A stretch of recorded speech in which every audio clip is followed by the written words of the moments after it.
Hey, this is Brian Head Welch, and you're watching BuzzNews.tv. Yay!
Welcome to the Green Room with Kim Katz, and my very, very special guest today, Brian Welch, previously of Korn and now best-selling author.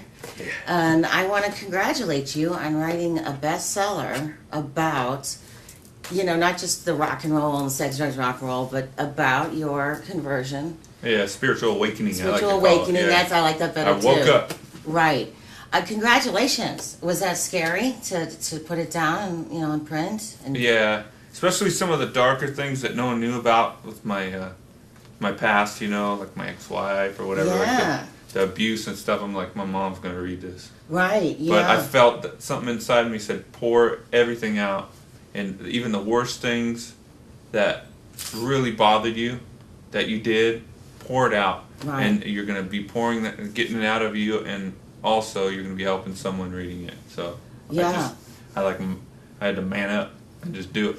That's big of you. I'll tell you, when I was reading some of it was hard to even read. Yeah. And I was like, wow, that's really brave of him, because part of you had to have been sitting there going, maybe I'll sweeten this up a little, or maybe I'll leave this one out. Totally. I mean, some of the spots, even the publisher told me that, I know that Christ forgave you, but we don't forgive you. Yeah, no, he's like, some people out there might not forgive this. So is there any way we could? And I was like, well, one of them, I was like, no, man, good. I'm sorry I did it, and I got to talk about how sorry I am. So that's good. That's really good, because the deeper you want, the more people you cover. Because everybody else's negative experiences are like that and worse. Mm-hmm. So what you might think of as like, oh, the worst thing you could do in the world, in other countries, they're like, yeah. And then even I actually killed someone today, And it's like some people, like let's say a conservative Christian that grew up that way their whole life, they read, like I've had people read my book and go, oh my gosh, I can't. And then another guy would read my book that's been in that lifestyle his whole life. He's like, oh, dude, I went through that. Right. Exactly. So it's like, it just depends on the person. Yeah. There was a couple of neat things I want to talk about. One was, and I just think this is so great. I don't know if you originated this, but when you said something about evil shouting at God on its way out, when you stop, like you said, in a time of spiritual dryness, you stop going, oh please and thank you, and then you're like, screw you, this isn't working. I'm done with you. I just bit the hand that feeds. Totally. And what did I do? I just cussed at God. But I love that you put it like it's something leaving you, and it's getting one last, thing on the way out. It's like you got this rage. Right. I was raging. I was like, yeah. Right. I felt like there was a demon possessing me, and so I was just yelling. And then all of a sudden, it comes out. It seems like it comes out, and then the next time you go through something like that, you're stronger, and it's not as bad. Yeah. You're like, this sucks. I can cuss you out though. Yeah. Stuff like that. It's okay to do that. It's necessary. You also had it that it's also like, and I love this too, that when pain from the past is leaving you, you said you might need to feel it again on the way out. Yeah. And I love that. That's a beautiful image that it's true when something comes up from the past that you have to reprocess, say, and you don't want to. like you said, sometimes you've got to actually go right through that hologram as it leaves you and just, I'm totally those there emotions are real, and you stuff them down if you don't deal with them. So when a spiritual cleansing happens, and it's real, because God he cleanses you if you're really serious about a relationship with Him, and there's something like you got beat real bad on one day by your parents or something like that, and when you're going through the healing, you feel that some pain, like re-experience it as if it's happening right then. Yeah, or the pain that you felt from that. And He lifts it out. He uproots it. It's crazy, man. I never would have believed it in a million years, but it happened to me. It's like.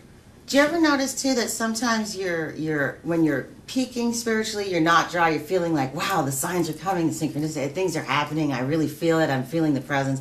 And then maybe you'll say a really strong prayer, and then the next day or the next week, it's like a backlash of negativity from inside yourself. It's like, oh man, that was a good prayer. Oh shit, now I'm paying for it. It's like it's like the devil comes around, or evil or whatever, and gets mad that you prayed so strong or whatever, and wants to like challenge you on it. Totally. It's like that's what this life's about, a roller coaster like that, and it's like that's where I dig into the Bible, but I'm human, but on the bad days, like you got these people getting beat, like for telling people about Jesus, they're getting beat, and they got out of prison, they're like, I was beat for the name of Jesus, yay! And I was like, whoa. I'm reading that going on a bad day, going, okay, how do I get like that? Yeah, right. I mean, they look crazy when I read it, but I'm feeling horrible today, and how can I get up and just, yay? Right. But there's a principle that